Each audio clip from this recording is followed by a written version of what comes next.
She walked through those church doors on the holiest night of the Catholic calendar, wearing a white dress, carrying her faith like a shield. She never walked back out. For 57 years, the man who took her life drove a car, raised a family, trimmed his lawn in a quiet Arizona suburb, and slept without consequence. 57 years, the length of an entire human lifetime. And in a small Texas border town, one family refused to let his name disappear from the conversation. Even when prosecutors slammed doors in their faces, even when the church moved mountains to protect its own, even when the evidence sat right in front of everyone and nothing happened. This is the story of Irene Garza, a 25-year-old schoolteacher from McAllen, Texas, the woman every child remembered because she knelt down to their eye level when they spoke to her. The woman who won beauty pageants and taught second graders and lit up every room she stepped into. And the story of how one holy Saturday night in April 1960 changed everything, and how it took 6 more decades, a dying monk, and one furious cousin who refused to accept defeat before the truth finally forced its way into daylight. Before we go further, drop a comment and let us know where in the world you're watching from. And if you're new here, hit subscribe. Every story we tell here deserves to be heard. To understand what happened to Irene Garza, you first have to understand McAllen, Texas in 1960. Not as a dot on a map, but as a living community, its rhythms, its architecture of trust, and the invisible walls that held certain truths hostage for generations. McAllen sits less than 5 miles from the Rio Grande River in Hidalgo County, deep in the southern tip of Texas. In 1960, more than 80% of its population was of Mexican descent, Spanish-speaking, Catholic. In the bone-deep way, that means faith is not something you practice once a week, but something that organizes your entire existence. The church was not just a building. It was the courthouse of the soul, the community center, the compass. And the priest was not merely a clergyman. He was, in the eyes of that world, the closest thing to God walking on 2 feet. That kind of trust is not naivety. It is sincere, earned over generations, built on a foundation of genuine belief. But in certain hands, that trust became a weapon. Irene Garza had grown up breathing that air. At 25, she was everything her community had hoped she would become. A second-grade teacher at Thigpen Elementary, the kind of teacher whose former students still remembered her decades later, not for a lesson, but for the way she made them feel seen. She had worn the crown as Miss All-South Texas Sweetheart in 1958. She sang in the choir. She was kind without performing kindness. And she never missed Easter confession. In a world where that holy Saturday ritual was as sacred as breathing, Irene Garza was exactly the kind of woman who would go to church on the eve of Easter to prepare her soul. That evening, April 16, 1960, she dressed in white, drove to Sacred Heart Church, and walked inside to confess her sins. She was never seen alive again. Father John Feet had arrived in McAllen as an outsider, 27 years old, Chicago-born, interning at Sacred Heart Church as part of his priestly training. No one in McAllen had had enough time to take his measure. No one had watched him long enough to form a real opinion, but he wore the Roman collar, and in McAllen in 1960, that was all the credential anyone needed. The collar was the key that unlocked every door. What the McAllen community did not know, or perhaps chose not to examine too closely, was that Feet had already shown his hand. 3 weeks before Easter, on March 23, 1960, at Immaculate Conception Church in Edinburgh, a neighboring town, a young woman named Norma Garcia had been attacked while kneeling at the communion rail. A man matching Feet's description grabbed her from behind and attempted to cover her mouth. Feet was eventually charged, tried in 1961, pleaded guilty to aggravated assault, and was fined $500. $500, no prison sentence, no suspension from priestly duties, no consequence that would prevent him from continuing to hear women's confessions alone in enclosed rooms. The system had a clear and direct opportunity to stop John Feet 3 weeks before Irene Garza walked into Sacred Heart Church. The system blinked. On the evening of April 16th, Father O'Brien, the priest who had been scheduled to hear confessions that night, was replaced by Feet, who volunteered to take his place. Feet then did something irregular. Rather than hearing Irene's confession in the standard confessional booth, he moved the session to a private room in the rectory. An unusual request. A red flag that no one in that building questioned, because the man making the request wore the collar. What happened inside that rectory never went to trial in 1960. What the evidence would eventually show, decades later, is that Feet attacked Irene Garza inside that room. He sexually assaulted her while she was unconscious, and he killed her by suffocation, using a cellophane bag in the bathtub. She had gone to confess her sins. She died at the hands of the man assigned to hear them. When Irene did not come home that night, her parents waited. Parents of faithful daughters in 1960 did not immediately assume the worst. They assumed a delayed conversation, an unexpected visit, something ordinary. But when the hours passed midnight and Irene's car was later confirmed, still parked near the church, the ordinary explanations dissolved. At 3 in the morning on Easter Sunday, April 17th, her parents officially reported her missing. While the rest of McAllen gathered in pews to celebrate the resurrection of Christ, the Garza family was searching for their daughter. Police began combing the area around Sacred Heart Church, and almost immediately, clues began surfacing that painted a terrible picture. Irene's patent leather purse was found in a field. Her left high-heeled shoe appeared along a quiet road. Her lace veil was discovered nearby, each item surfacing like a piece of wreckage from a sinking ship. The pattern told investigators she had been taken, not that she had walked away. The search that followed became the largest mobilization in Rio Grande Valley history up to that point. 70 members of the Hidalgo County Sheriff's posse swept through orange groves and mesquite brush. Door-to-door searches covered a 32-block radius around the church. Divers dragged irrigation canals. 2 Border Patrol aircraft provided aerial surveillance. 65 National Guardsmen were deployed. More than 500 people were interviewed. Her father, Milo Garza, did not sleep for 5 days. He knocked on every door within reach. He called her name into fields and down canal banks in the dark. He walked roads in the middle of the night, driven by the logic of a father who believes that if he stops looking, something permanent will happen. He could not stop, so he didn't. The false leads arrived like cruelties. A woman claiming to be Irene called police, saying she had been kidnapped and was being held at a nearby motel. The call was fake. A man in Edinburgh told a waitress he had killed her, later dismissed as a drunken boast. Each wave of hope followed by collapse. Each false lead another knife in the chest of a family already bleeding. On April 21st, 5 days after Irene had walked into Sacred Heart Church, her body was found face down in a shallow irrigation canal on a street that the people of McAllen passed every single day. The autopsy confirmed she had been sexually assaulted. Cause of death, suffocation by cellophane bag. When the officers arrived at the Garza home with the news, Milo Garza collapsed. The man who had not slept in 5 days, who had called his daughter's name into the darkness until his voice gave out, fell to the ground when the darkness finally answered. From the first hours of the murder investigation, the physical and circumstantial evidence drew a straight line to one person. The problem was that no one with the power to act on that line was willing to follow it to its end. Recovered from the irrigation canal where Irene's body was found, an Eastman Kodak slide projector. Not a common household item, not something a passerby would drop into a canal. The handwriting on it confirmed the device belonged to Father John Feet. It had traveled from Sacred Heart Church to that canal in a way no innocent explanation could cover. The night of Easter, when the priests gathered after midnight mass, Father O'Brien noticed something. A fresh scratch across Feet's hand, not a bruise, not a cut, but the unmistakable linear mark left by fingernails digging into skin during a struggle. Feet had an explanation ready. He said he had been locked out of his room and had scraped his hand climbing up to a second-floor window. He had also broken his glasses in the process, he said. O'Brien did not believe him. He was suspicious enough that on Easter Sunday morning, before the Garza family had even officially filed their report, he and another priest quietly conducted their own private search of Sacred Heart's attic and basement. 2 priests secretly investigating their own colleague. They found nothing. By then, Irene was already in the canal. O'Brien even followed Fate by car that afternoon, trailing him toward San Juan before losing him at a red light. Jose Garcia, a classmate of Fate's at the University of Texas in Edinburgh, noticed the scratch still visible on Feet's hand the week after Easter and made note that it looked exactly like a fingernail mark.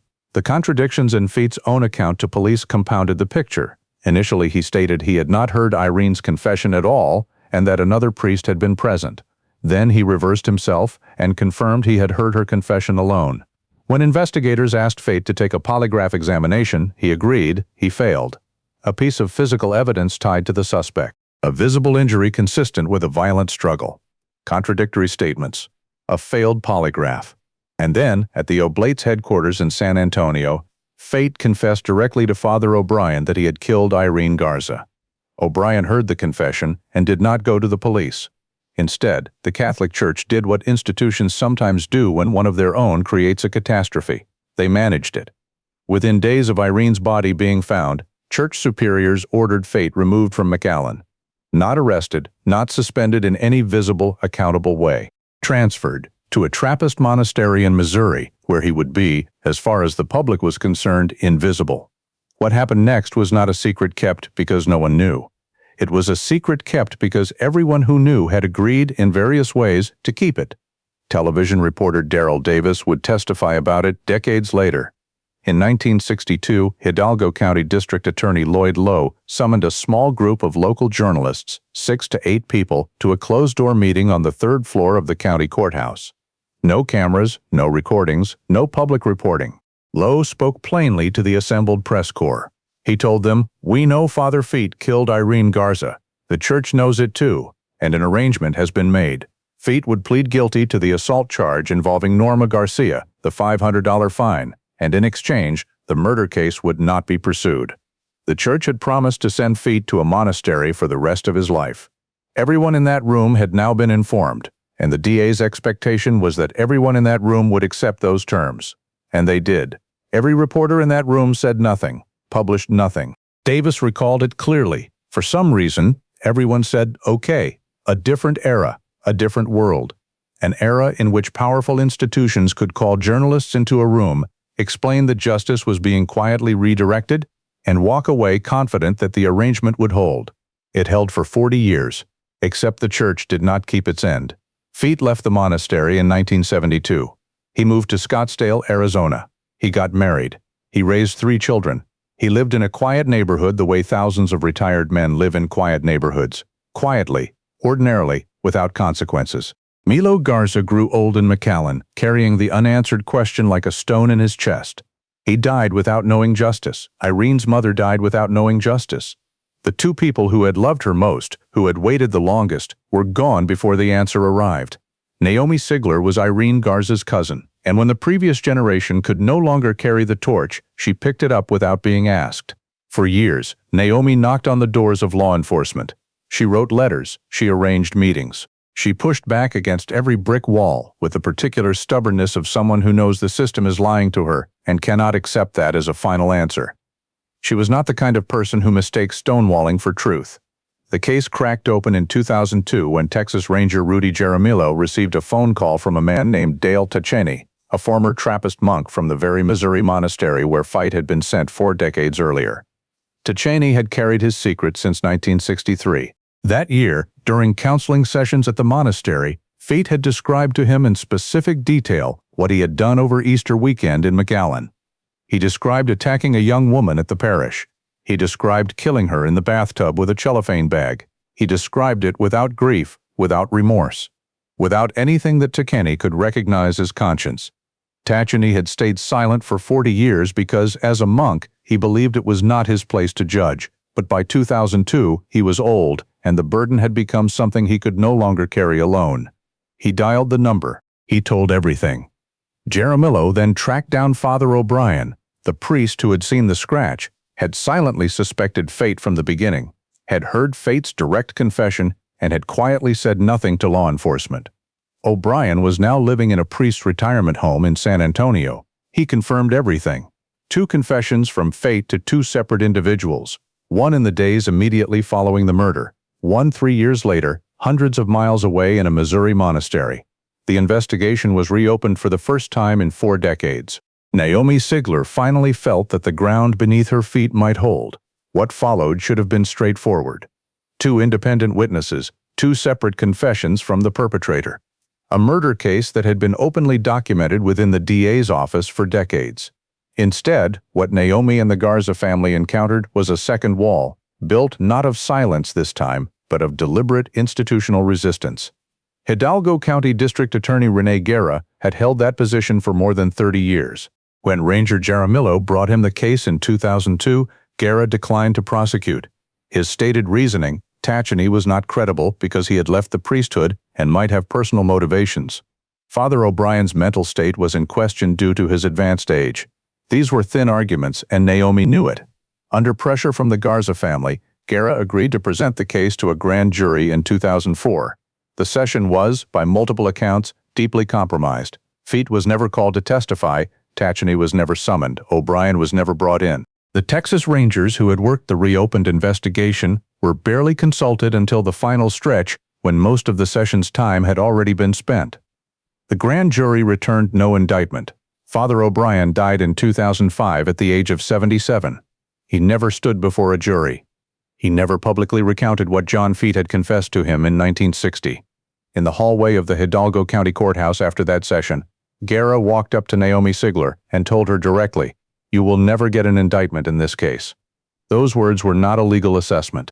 They were a declaration of intent, and Naomi understood them as such. She had not fought this long to accept a hallway dismissal as the final chapter. In March 2014, CBS's 48 Hours broadcast a full episode on the Irene Garza case, titled The Last Confession, bringing the story to a national audience for the first time. Reporter Richard Schlesinger traveled to Scottsdale and stood in front of Fate's home in his quiet suburban neighborhood and knocked on the door. The man who answered was over 80 years old, silver-haired, composed. He looked into the camera and said, "I did not kill Irene Garza. I don't know who did." The entire country watched. Naomi Sigler watched. The people of McAllen watched. The now elderly former second graders of Thigpen Elementary watched. The children Irene had knelt down to hear, now in their 60s and 70s, watching the man who had stolen their teacher claim innocence from the doorway of his Arizona home. In the 2014 Hidalgo County DA election, one issue eclipsed everything else: Irene Garza. Ricardo Rodriguez, a former district judge, challenged Guerra on a single meaningful promise that if elected, he would reopen the case and pursue it properly. Rodriguez won with 64% of the vote, one of the largest margins in county history. Guerra, who had held the seat for over 3 decades, was finished. Rodriguez took office in January 2015 and immediately directed his team to review the entire case file. More than a year of quiet, methodical work, combing through evidence, locating witnesses, understanding exactly what the 2004 grand jury had not been allowed to hear. In early 2016, he presented the case to a new grand jury. This time with all of it, every witness, every piece of evidence that had been withheld a decade earlier. The grand jury returned a true bill. An indictment was issued. On February 9, 2016, 56 years after that Holy Saturday night, deputies from the Maricopa County Sheriff's Office, coordinating with McAllen Police and the Texas Rangers, served an arrest warrant in Scottsdale, Arizona. John Feet, 83 years old, was handcuffed outside his home in the neighborhood where he had lived for decades without consequence. Naomi Sigler was in the courtroom when he was brought in. She had started this fight as a young woman. She was standing in that room to see it reach its first true beginning. The trial opened in November 2017 at the Hidalgo County Courthouse in Edinburgh, 57 years after the crime. One of the longest gaps between a murder and a trial in American legal history.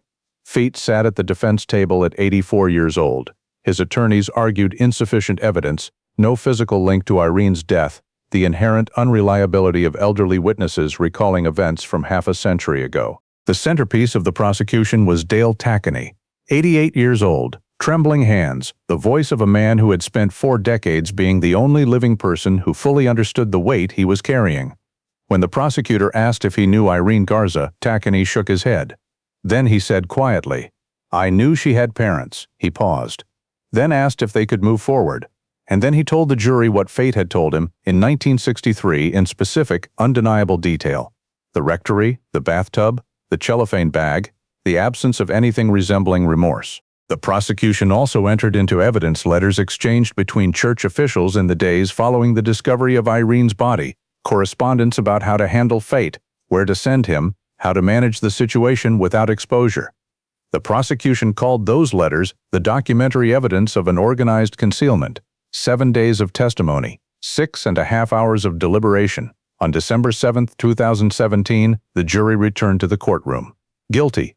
John Fate was sentenced to life in prison. He died there on February 12, 2020, at 87 years old, from heart disease compounded by bladder and kidney cancer. He did not die in his quiet Scottsdale house. He died in a Texas prison. Naomi Sigler stood in the courtroom as the sentence was read aloud. 57 years of fighting, 57 years of closed doors and hostile hallways and prosecutors who told her to accept the silence.